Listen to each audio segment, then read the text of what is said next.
Hi hello నమస్తే welcome to my channel భయ. ఈ ఛానల్ కొత్తగా చూస్తున్నట్టయితే ముందుగా సబ్స్క్రైబ్ చేసుకోండి. అలాగే నేను చెప్పే వీడియోస్ మాత్రం అందరికీ షేర్ చేయండి భయ.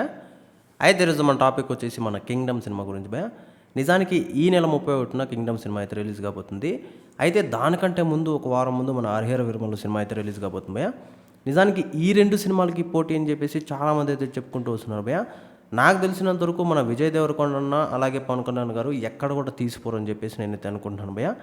ఎందుకు అంటే వీళ్ళిద్దరి మధ్య ఉన్న ఒక గ్రేస్ ఏదైతే ఉందో అది ఫ్యాన్స్లో ఒక విపరీతంగా ఉంటుంది అని చెప్పేసి నేనైతే అనుకుంటున్నాను.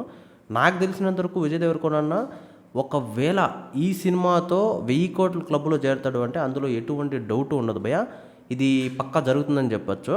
నిజానికి Harihara Veeramallu cinema, Kingdom cinema రెండు ఒకే రోజు కానీ రిలీజ్ అయ్యింటే ఎలా ఉంటుందో పరిస్థితి అని చెప్పేసి చాలామంది అయితే చెప్పుకుంటూ వస్తున్నారు భయ.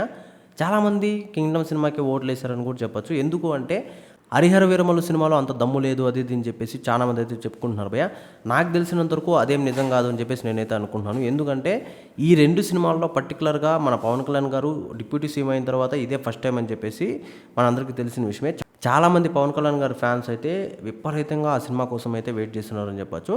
అలాగే విజయ్ దేవరకొండ ఉన్న ఫ్యాన్స్ కూడా చాలా వరకు కింగ్డమ్ సినిమా కోసం అయితే ఎదురు చూస్తున్నారని చెప్పొచ్చు భయ.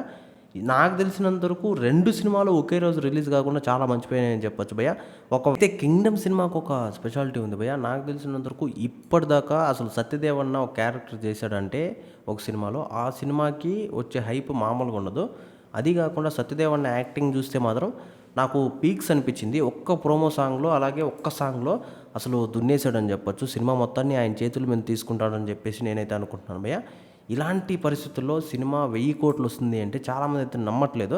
నాకు తెలిసినంత వరకు 1000 కోట్లు కదా భయ్, ఇంకా ఎక్కువ వచ్చే అవకాశమే ఉంటుందని నేనైతే అనుకుంటున్నాను. అయితే ఈ విషయం మీద మీరేమనుకుంటున్నారో కింద కామెంట్లో తెలియజేయండి భయ్. మర్చిపోకుండా తప్పకుండా దయచేసి